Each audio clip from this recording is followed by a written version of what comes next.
कृष्णाय वयं नुमः।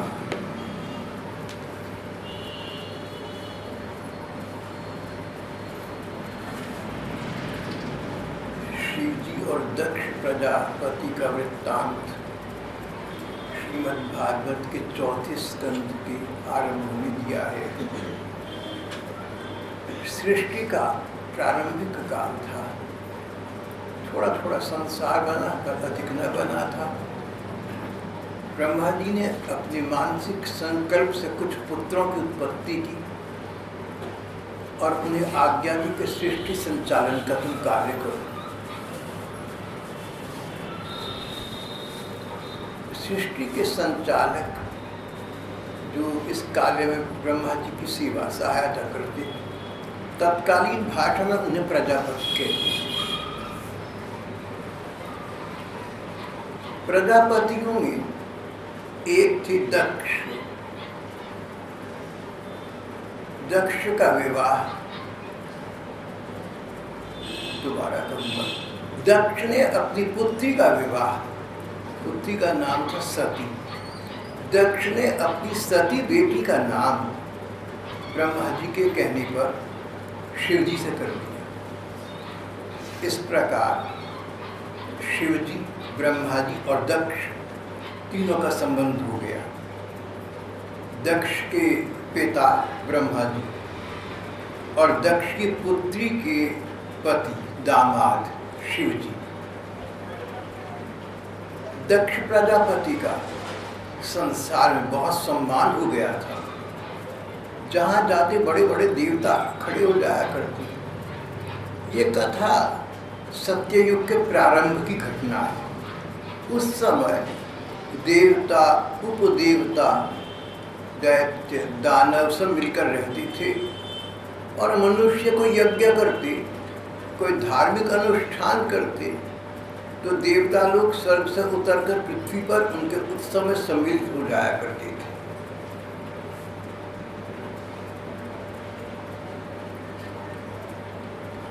इस प्रकार सारा क्रम सुचारू रूप से चल रहा था। दक्ष प्रजापति ने निर्णय किया कि प्रजापतियों के कल्याण के लिए, सृष्टि के कल्याण के लिए एक सुदीर्घकालीन, लंबा चलने वाला एक सुदीर्घकालीन यज्ञ का अनुष्ठान किया जाए। यज्ञ में देवताओं की संतुष्टि होती है। यज्ञ से देवताओं को आध्यात्मिक संतुष्टि प्राप्त होती है। यज्ञ से भगवान प्रसन्न होते हैं। यज्ञ शब्द के अनेक अर्थ हैं, पर मुख्य अर्थ है परोपकार, उत्सर्ग। कई जगह लिखते हैं भागवत यज्ञ, सप्ताह यज्ञ। एक दृष्टि से ठीक है, जिसमें दूसरों के कल्याण की कामना की गई हो, उस अनुष्ठान को यज्ञ कहती है। और जब वैदिक विधि विधान के साथ किया जाए तब तो पूरा पूरा अनुष्ठान होता है। ऐसे यज्ञ हवन आपने देखे होंगे।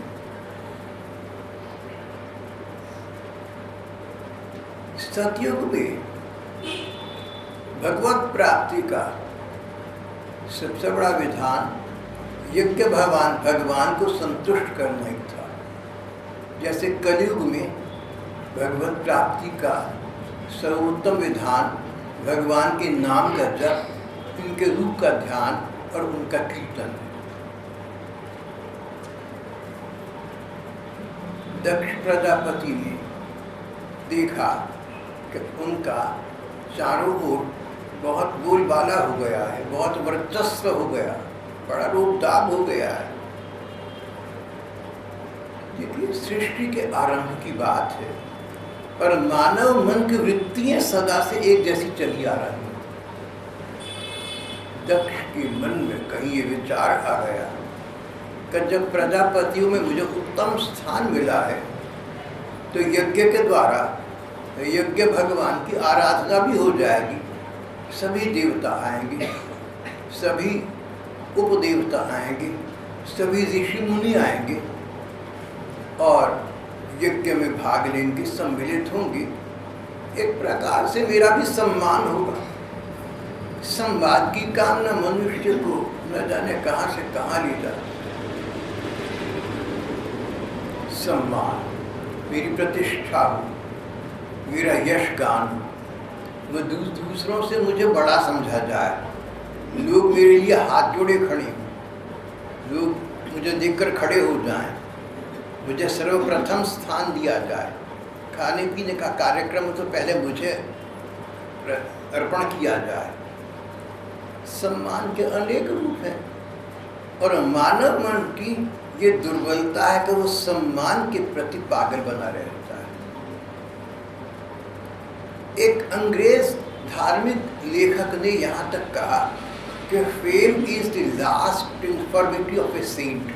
संतों में जो सर्व त्यागी हो जाते हैं, अगर कोई बात अंदर बनी रहती है तो वही यश की कामना। लोग हमें संत समझें, लोग हमें बड़ा समझें, लोग हमें महान समझें, हमारा सम्मान हो। दक्ष प्रजापति ने दीर्घकालीन यज्ञ करने का निर्णय किया। यज्ञ में जैसा विचार था उसके अनुसार देवता आए, उपदेवता आए, उपदेवता गंधर्व, यक्ष, नाग, किन्नर इत्यादि। देवगण आए, उपदेव आए, ऋषि, महर्षि, मुनि सभी आ गए। यज्ञ की बड़ी शोभा हुई। यज्ञ सुदीर्घकालीन चलता रहा। यज्ञ के लिए एक स्थली भी जो सुनिश्चित की गई थी यज्ञ के अनुरूप थी, जहाँ गंगा जी और यमुना जो दोनों मिलती हैं, प्रयागराज इलाहाबाद का वह स्थान। कहते हैं ये गंगा यमुना के तट पर रज में, रेते में ही सब लोग बैठे हुए थे, ऐसा कहीं पर लिखा आता है। दरी बिछाने का इस प्रकार का एक प्रबंध नहीं होता था। नदी का किनारा शांत प्रशांत, और जो नदी का रजत कण है, रेता है, कोई हार्श भी नहीं होता, कोई जटिल कठोर भी नहीं होता, बैठ गए। अब जब धर्म सत्संग करना है तो हमें आराम भी साथ में मिले। ये बात आज के युग में कुछ अंश तक हो सकती है, क्योंकि शरीर रोगी हो गए, शरीर अवश हो गए, पर सत्य युग के आरंभ की घटना है ये। लोगों के शरीर रोगों से बहुत कम सिद्ध होते थे। तो सत्संग के लिए उचित या आराम देने वाले स्थान की अपेक्षा वे लोग नहीं रखते थे। ऐसा माना जाता था कि अच्छा स्थान कोई है तो दूसरों के लिए छोड़ दो, अपने आप कठिन स्थान पर बैठो।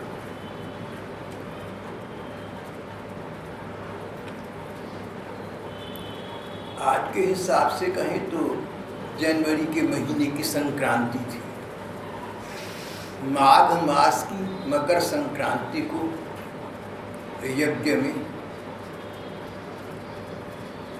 पूर्ण आहुति देने का विचार किया गया, और इस अवसर पर दूर दूर से, आस पास से सभी महामहिम आप उपस्थित हुए। और विलंब हो गया। देखिए आश्चर्य की बात, तो स्वयं दक्ष प्रजापति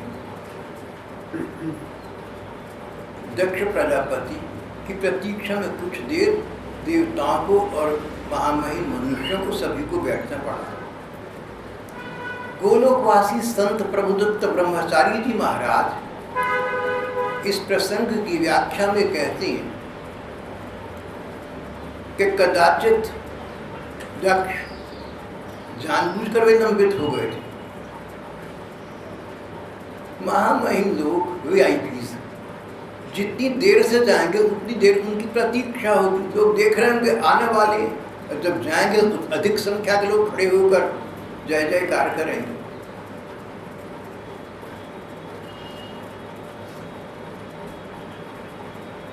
दक्ष प्रजापति जब आई तो पूरी सभा एकदम खड़ी हो गई, रोज इन ए बॉडी, मानो सब खड़े हो गए। दो देवगण खड़े नहीं हुए, एक ब्रह्मा जी दक्ष के पिता और दूसरे शिव जी दक्ष सोता के पति, दक्ष के दामाद। दक्ष प्रजापति को बहुत बुरा लगा। ब्रह्मा जी पिता है, नहीं खड़े हुए, ठीक है, पर शिव जी को तो खड़े होना चाहिए था। ये तो मेरी बेटी के पति हैं, मेरे दामाद हैं, इनको तो खड़ा होना चाहिए था।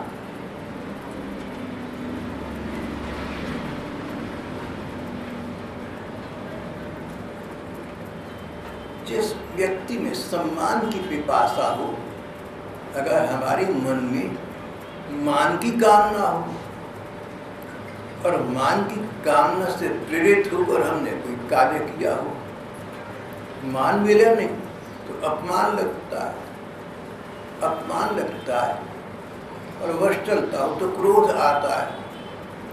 क्रोधी व्यक्ति पूर्वापर का विचार नहीं करता, कहाँ क्या कहना चाहिए, नहीं कहना चाहिए, उत्तेजित होकर कुछ भी बोलता रहता है। दक्ष प्रजापति को इतना क्रोध आ चुका था।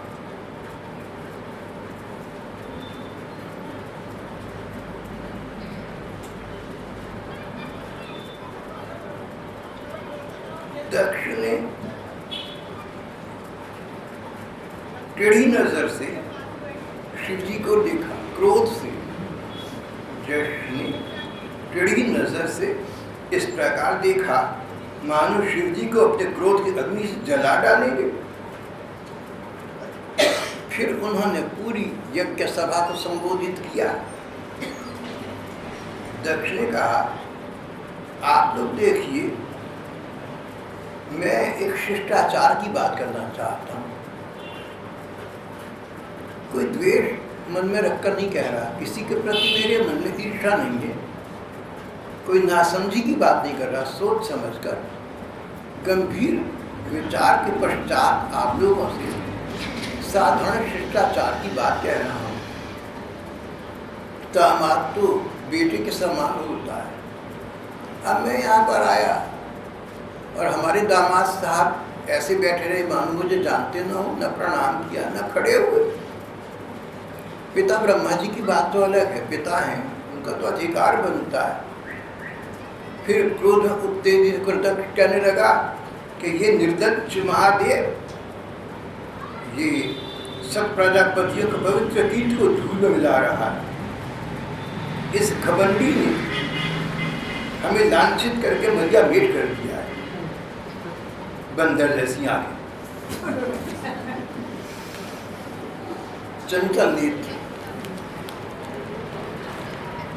बंदर से नेत्र वाले इसने मेरी सावित्री सरी की मृगनयनी पवित्र कन्या का सबके सामने पाणी ग्रहण किया था। एक प्रकार से मेरे पुत्र के समान हो गया है।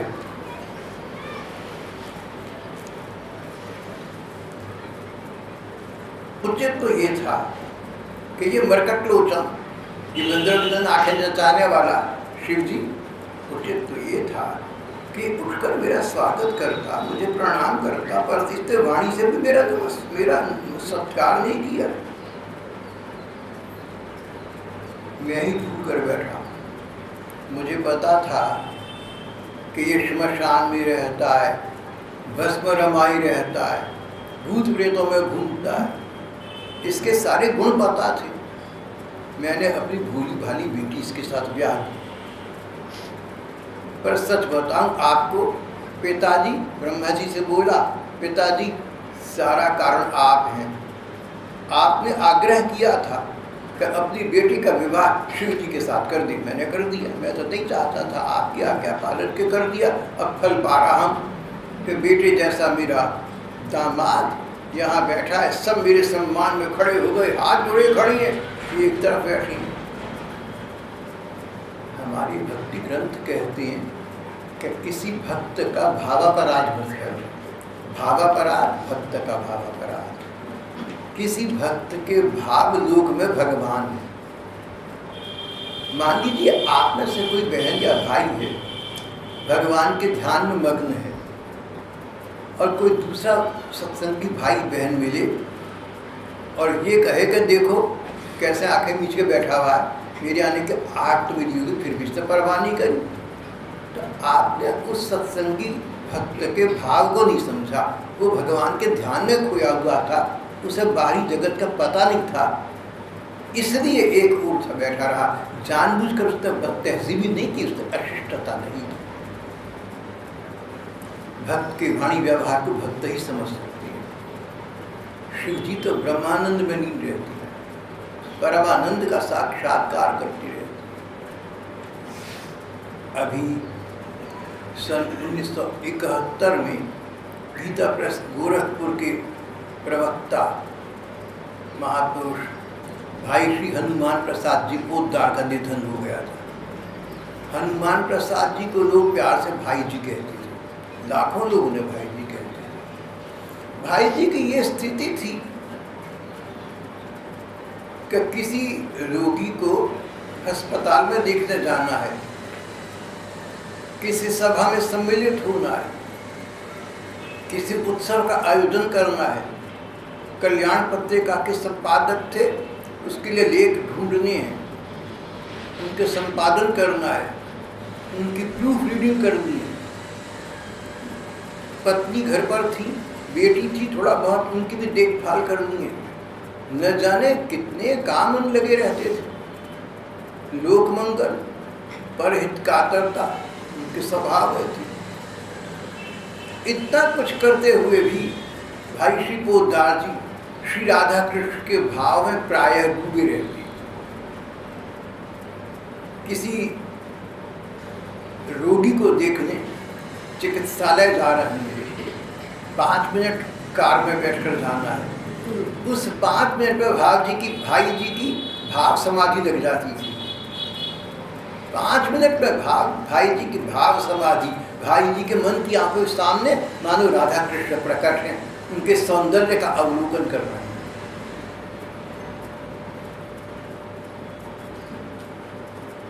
अस्पताल पहुंचे, किसी ने कहा भाई जी चिकित्सालय पहुंच गए, आंखें खोली, मानो सामान्य हो, मानो नॉर्मल हो। बोले अच्छा चलो चलो। आसपास वालों को पता था कि भाई जी जहाँ होते हैं, जहाँ समय होता है, भाव मग्न रहती। भाव मग्नता की दशा फिर भला शिव जी की कैसे न होगी। शिव जी तो भावमग्न थे, भगवान के ध्यान में खोए हुए थे, भगवान के रूप सौंदर्य का दर्शन कर रहे थे। और सत्ताग्रस्त प्रजापति दक्ष भला क्या जाने भक्तों की भाव भाषा। हम दूसरों को अपने जैसा समझ लेते हैं, कभी किसी को गलत न समझना।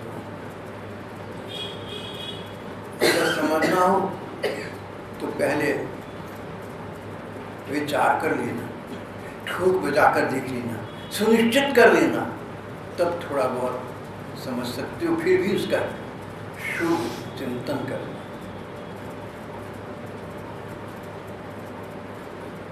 मैं वृंदावन था, इन्हीं ने अपना मकान बनवाया, मुझे छत पर ले गए, अपने मकान की छत पर ले गए, मकान दिखा रहे थे। तो वहां से मैंने एक बहन को कहीं जाते देखा, उसने मुड़कर देखा था और मुझे देखा था, लेकिन तेजी से आगे निकल गई। वृंदावन में 2 प्रकार के बहन भाई रह रहे हैं मेरे परिकर के, मेरे सर्कल के। एक तो वो लोग जो पहले अम्बाला में थे, बचपन से हमारी साथी हैं, वो लोग जो सन 50, 55, 60 से हमारी साथ हैं।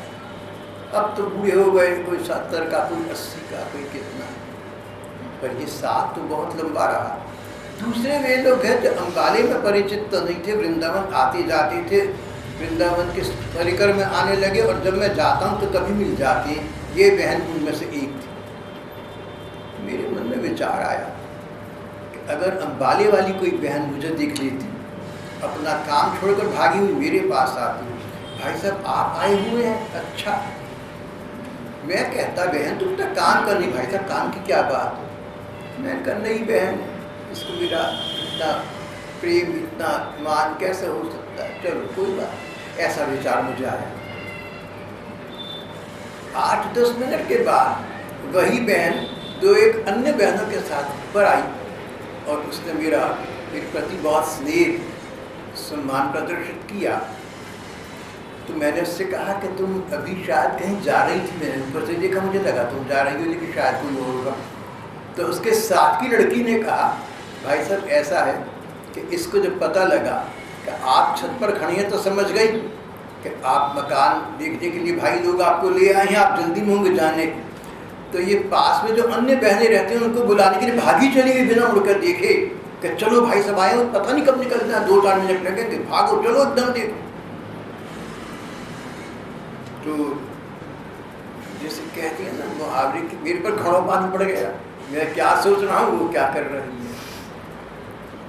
कहते हैं अगर तुम्हारा किसी के प्रति अपराध बन जाए, तुमने किसी को गलत समझ दिया मान लो, तो या तो तुम उसी को बतला दो, एक प्रकार की क्षमा याचना हो, और या फिर कभी बाद में विचार आए तो किसी संत के सामने अपना हृदय खोल कर रख दो, ऐसा हमारी धर्म ग्रंथ कहते हैं। तो वो जो बहनें थी मैंने उनको वहीं पर ये बात बताई। मैंने कहा मैं तो समझा कि ये लड़की बात की आई हुई है, हम बाले वाली बहनों का प्रेम तो इसमें हो नहीं सकता, इसलिए चले गए देख कर अनदेखा करके। अब पता लगा देख कर अनदेखा, अगर मुझे हाथ जोड़ती खड़ी होती 1 मिनट उसमें समय लगता, वो जाती भागी हुई अन्य बहनें वंचित तो न होना इसलिए जा रही थी। चलो मैंने तो वहीं पर कह दिया, तो सब हंस पड़ी और बात समाप्त हो गई। पर मैंने एक शिक्षा तो ग्रहण कर ली आगे के लिए, किसी को गलत न समझो। जब तक कोई व्यक्ति गलत प्रमाणित न हो जाए तब तक किसी को गलत न समझो, और कोई प्रमाणित हो जाए ना तो भी 2 बातें ध्यान रखना, हो सकता है जो प्रमाण जुटे हैं वो प्रमाण अप्रामाणिक हो।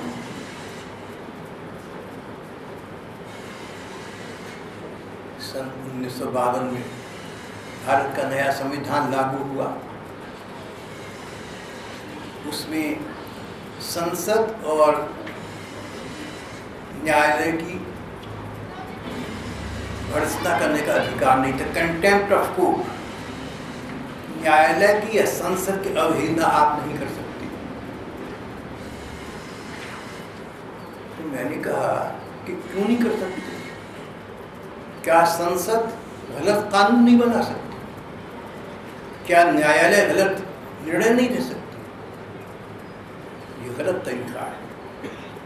उसके बाद संशोधन में दोबारा कहूँगा, उसके बाद भारतीय संविधान में संसद ने सैकड़ों संशोधन किए, यानी वो गलत थे अब ठीक करा। और ये आप जानती हैं कि अगर एक उच्च न्यायालय, एक राज्य का उच्च न्यायालय एक निर्णय दे दे, उस पर पुनर्विचार के लिए उसे सर्वोच्च न्यायालय में भेजा जा सकता है। तो कंटेम्प्ट ऑफ कोर्ट यहाँ नहीं हुई।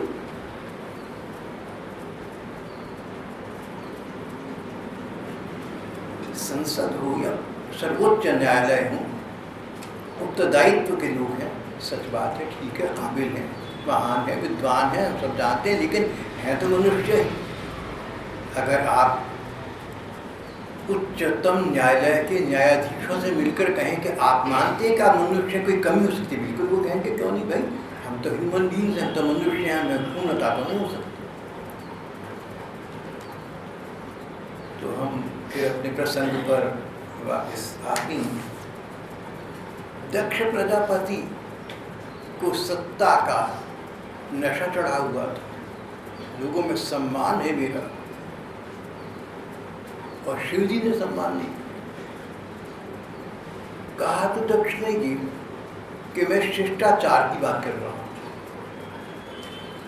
अब देखिए, मैं शिव जी का कोई अधिवक्ता, उनका वकील नहीं हूँ, लेकिन जो ठीक बात है वो मुझे जो लगता है वो ये, पहली बात, अगर एक दामाद सभा में ससुर का अपमान कर दे, अगर किसी ससुर को ऐसा लगे कि दामाद तो बेटे के बराबर होता है, इसने मेरा मान नहीं रखा, तो जिस प्रकार दामाद पर अशिष्टता का, शिष्टाचार तोड़ने का दोष लगेगा, लांछन लगेगा, उसी प्रकार ससुर को चाहिए कि मेरी बेटी का पति यहाँ तो मैं चुप कर रहा हूँ, अकेले में कह दूंगा। वो भी शिष्टाचार का भंग है कि अपने दामाद को सबके बीच में लज्जित करना, ये कौन सी अच्छी बात। मेरा तो सांसारिक संबंध किसी से है नहीं। एक कोई समय था जिस परिवार में मैं रहता था, वहाँ एक हमारी बहन ससुराल थी, बहुत नाजुक थी। हम तो छोटे छोटे बच्चे थे। उसकी कोई बात ससुराल को ना पसंद आई, उन्होंने डांटा फटकारा। मुझे पता लगा, मैंने कहा अभी जाके ससुराल का हल ठीक करता हूँ। माँ ने रोका, बेटे ऐसा नहीं करते। मैंने क्यों नहीं करते, हमें क्या कमी है, बहन को वापस दिया कि कोई बात हो। उन्होंने कहा कि पगले, तुझे पता है क्या होगा, जब तुम वहाँ जाओगी वो तुम्हारा सम्मान करेंगे। अगर तुम उनसे कुछ कहोगी तो कहेंगे आप ठीक कहते हैं, आगे से ध्यान रखेंगे और तुम्हें सम्मान पूर्वक वापस भेज देंगे बाला। लेकिन तुम्हारे जाने के बाद ससुराल वाले तुम्हारी बहन से कहेंगे कि आपके भाई साहब आए थे, बड़ी इज्जत कर गए हमारी, ये बातें कह रहे थे। बोली बहन के दिल को दुख पहुंचेगा। वो अपने भाइयों के पिता का अपमान नहीं सुनना चाहता, वो नहीं सहन कर सकेगी, उनके घर में क्लेश रहेगा, उसका कारण तुम होगे तुम।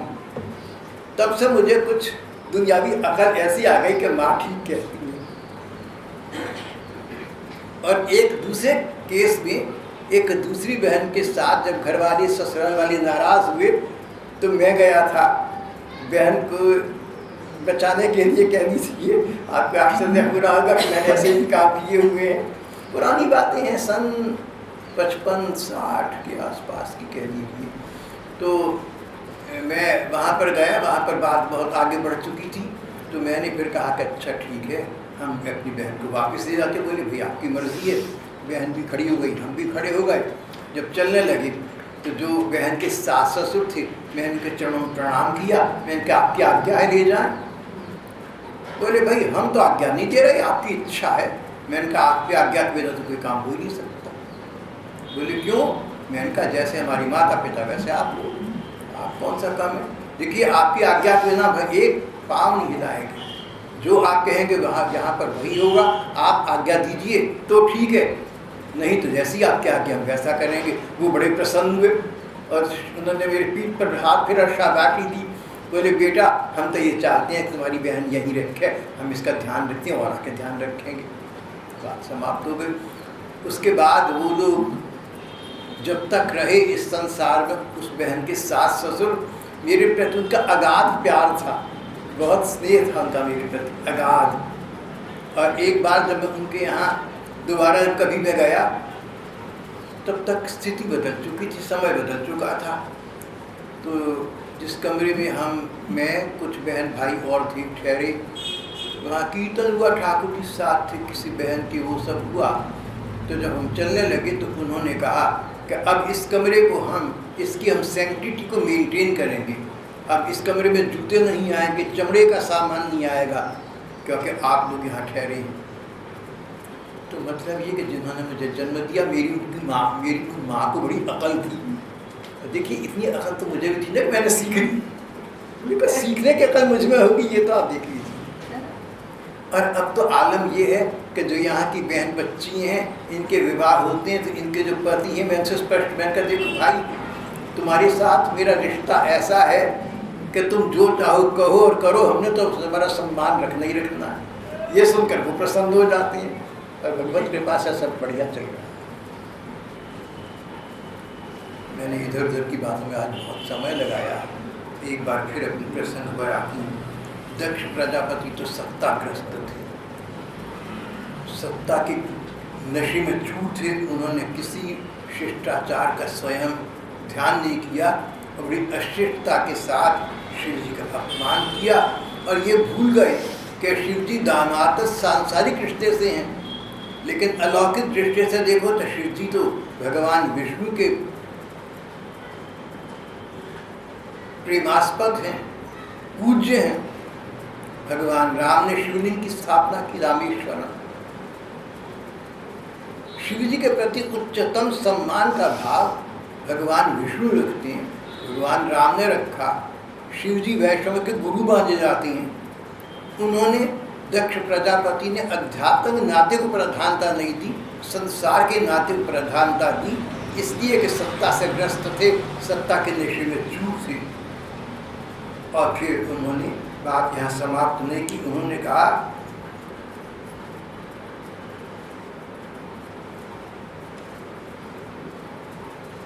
कि देखो इस अशिव शिव को देखो, शिव का मतलब कल्याणमय, इस अशिव शिव को देखो, ये कल्याण मय तो है लेकिन अशिव अमंगलकारी है। नाम का शिव है मंगलमय, मंगलकारी, और है अशिव, है अमंगल करने वाला। और निर्धज्ज होकर चुपचाप ऐसे बैठा है मानो कुछ सुना ही ना हो, मानो भूला भाला हो। शिव जी फिर भी कुछ ना बोले। इससे तो दक्ष के क्रोध का पारा और भी अधिक चढ़ गया। दक्ष को लगा कि शिव जी मेरी उपेक्षा कर रही हैं, वो मुझे ये दर्शा रहे हैं कि तुम्हारी गुस्से का, तुम्हारी प्यार का मेरे लिए कोई महत्व नहीं। अब सड़क पर कोई कुत्ता भौंकता है तब गुस्सा थोड़ी कुत्ते पर खड़े होकर करते हैं कि तुम भौंका क्यों। आप जानते मानते हैं कि पशु है, मैं मनुष्य हूं, तो आप कुत्ते पर क्रोध नहीं करते। दक्ष को लगा कि शिव जी ने मेरे क्रोध का, मेरे बात का उत्तर भी नहीं दिया, कारण मुझे उत्तर योग्य समझता ही नहीं, मेरी किसी बात का इसके लिए महत्व नहीं है, मुझे तो कुछ समझता ही नहीं। तो और भी क्रोध आ गया। जो व्यक्ति क्रोध में होता है ना, जो उत्तेजित होता है, उसकी तर्क शक्ति समाप्त हो जाती है, उससे अकल की बात करना भी अकल है, उसकी समझ नहीं आता।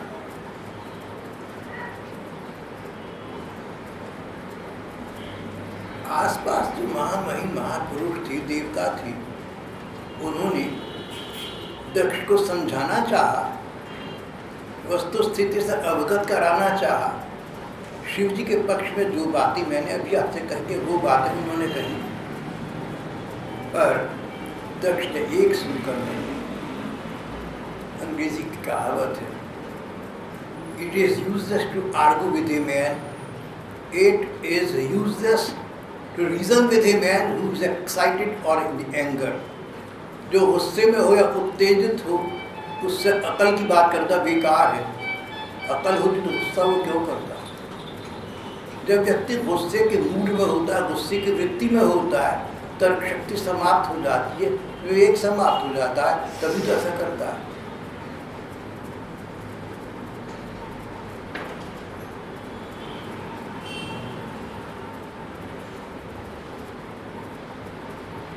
उन्होंने दक्ष प्रजापति ने किसी की न सुनी और उसने अंत में शिव जी को श्राप दिया। शिव जी को श्राप दिया, बताइए। श्राप और वरदान में देने में समर्थ और सर्वोपरि शिव जी को दक्ष प्रजापति ने श्राप दिया। बोले यज्ञ का भाग तुम्हें न मिले। आज के बाद मैं श्राप देता हूँ कि यज्ञ में शिव जी को जो भाग देवताओं को दिया जाता है, जो भाग देवताओं को दिया जाता है, वो भाग शिव जी को न दिया जाए। मेरा ये श्राप। कोई सम्मान का स्थान किसी सभा में शिव जी को नहीं मिलेगा। जब दूसरों का सम्मान नहीं करना जानता, अपने ससुर का सम्मान नहीं करना जानता, तो सम्मान के योग्य नहीं है।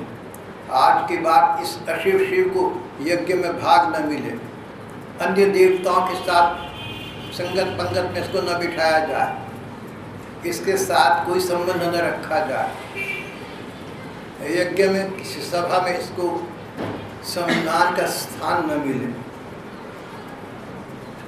और इतना कहकर दूसरों की बात को बिना सुने क्रोधित होकर दक्ष सभा से निकली। उन्होंने यज्ञ पूरा अटेंड नहीं करा, उसमें सम्मिलित नहीं हुए। जिस कार्य के लिए आए थे सो न किया। यज्ञ था, यज्ञ के प्रधान कर्ता दक्ष प्रजापति थे, देर से आए, आने के बाद क्रुद्ध हुए, उत्तेजित होकर बोले, शिव जी को शाप दिया, बिना कुछ सोचे समझे उठकर चल पड़े और घर पहुंच गए। शिव जी शांत रहे। दूसरा क्रोध करे ना तो तुम शांत रहे। कहीं कहीं तो ऐसा भी हो जाता है, तुम तो शांत रहो, दूसरा तुम और बिगड़े। अरे इससे शांत बैठा है कि तेरी निगाह में मेरी बात का कोई मतलब ही नहीं है, मुझे समझता ही कुछ नहीं है। बड़ा कठिन संसार, स्थिति के अनुसार कुछ कर देखना, अपना सा कोशिश करना, देश काल पात्र के अनुसार व्यवहार करने। हमारे धर्म ग्रंथ में लिखा है कि कोई नियम निरपवाद नहीं है। The only golden rule is that there is no golden rule. अगर कोई पक्का नियम है तो एक ही है कि पक्का नियम कोई है ही नहीं। जो भी नियम है ना, उनका पालन करने में 3 बातों का स्थान रखना चाहिए, ऐसा हमारे धर्म ग्रंथ कहते हैं। देश, काल और पात्र। देश, जगह कैसी, काल, मौका कैसा है, पात्र, जिनसे आप बातचीत करें, जिनके बीच में वे लोग किस प्रकार के हैं, उनका स्तर क्या है। किसी अनपढ़ से तुम अंग्रेजी बोलो क्या समझे। देश, काल, पात्र, जगह, मौका और किस प्रकार के लोग हैं। 3 बातों को देखकर फिर जैसा तुम उचित समझो वैसा वहाँ पर कहना करना, ऐसा हमारी धर्म ग्रंथ नीति शास्त्र में कहते हैं।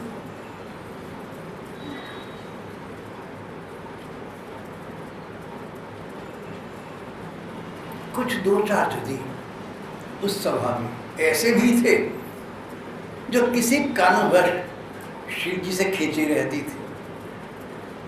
उनकी निगाह और चेहरे ये बता रहे थे कि दक्ष का बोलना उनको अच्छा लग रहा है। स्वयं तो बोल नहीं सकती थी, लेकिन चलो कोई बोला तो ये लोग उन्हें सिर हिलाकर या आंखों से इशारा करके उकसावा दे रही थी। कोई दांत दिखाकर हंसने लगी। ठीक है, कोई बात नहीं, बिल्कुल आप बढ़िया कह रहे हैं। देखो, जब से संसार बना है ना, समाज में सब प्रकार के लोग रहे हैं। पहला समाज लगभग ये था जिसकी हम चर्चा कर रहे हैं। इसमें सभी लोग शिव जी के पक्ष में थे, लेकिन 2-4 विपक्षी वहाँ भी निकल आए। वो ईर्ष्या के कारण से थे, नासमझी के कारण से थे, किसी पूर्वाग्रह से थी, कारण कुछ भी रहा हो, लेकिन समाज 2 भागों में विभक्त तो हो गया ना, एक पक्ष एक विपक्ष।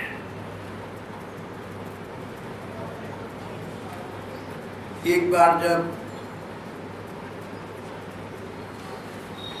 अटल बिहारी वाजपेयी हमारे प्रधानमंत्री बने,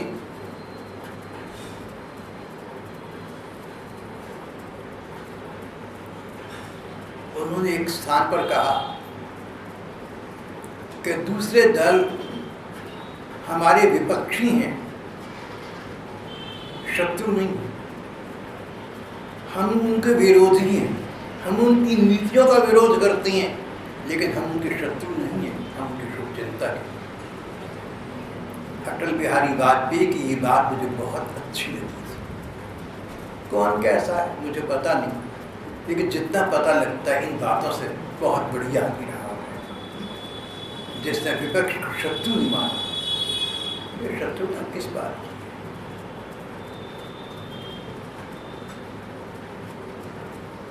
हमारी बहुत बड़ी एक अभिनेता अमित के विरुद्ध कुछ संस्थाएं नाराज होकर बोली। उन्होंने कहा कि मुझे दुख है कि मैंने कोई ऐसी बात की, मैं क्षमा चाहता हूँ। और आगे उन्होंने कहा कि झगड़े को ख़त्म करने के क्षमा मांगने से कोई छोटा नहीं हुआ करता। मैंने सोचा छोटा तो नहीं हुआ करता, बड़ा हो जाता है। क्षमा मांगना, झगड़े को समाप्त कर देना महानता का काम, सब जानते हैं। चलिए, आज का हमारा प्रसंग यहाँ जैसा भी था समाप्त हो जाता है।